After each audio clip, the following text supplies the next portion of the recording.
Monsieur le Président, bonjour, Mesdames et Messieurs les ministres, mes chers collègues. Ma question s'adresse au très haut commissaire à la réforme des retraites. Vous travaillez depuis 2 ans, Monsieur le ministre, à une réforme des retraites et la semaine dernière encore, vous avez été désavoué par le Président de la République quant au modèle que vous proposiez. Vous aviez annoncé un aboutissement de la réforme avant les municipales, puis après les municipales, ce qui est plus sage, puis maintenant ça semble repousser au calendrier grec. Vous nous avez proposé de passer d'un système de répartition à un système de points. Vous avez annoncé la fin des régimes spéciaux.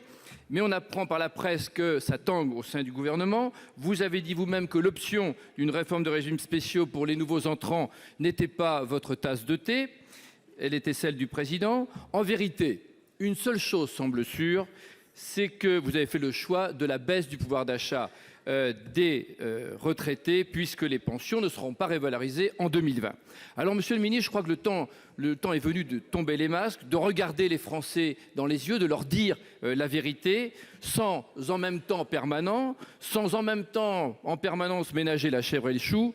Peut-être craignez-vous de revivre les grèves de 95. J'ai donc 2 questions. Êtes-vous prêt à proposer la suppression immédiate des régimes spéciaux, l'alignement des régimes du public sur ceux du privé, sans décaler la réforme, quitte à introduire un peu de progressivité dans cette réforme? Deuxièmement, êtes-vous prêt à reconnaître que notre système de répartition ne peut être maintenu que s'il y a un allongement de la durée de cotisation, du fait simplement de l'espérance de vie qui s'allonge et du ratio qui s'aggrave en permanence entre bénéficiaires et cotisants? Merci, Monsieur le ministre.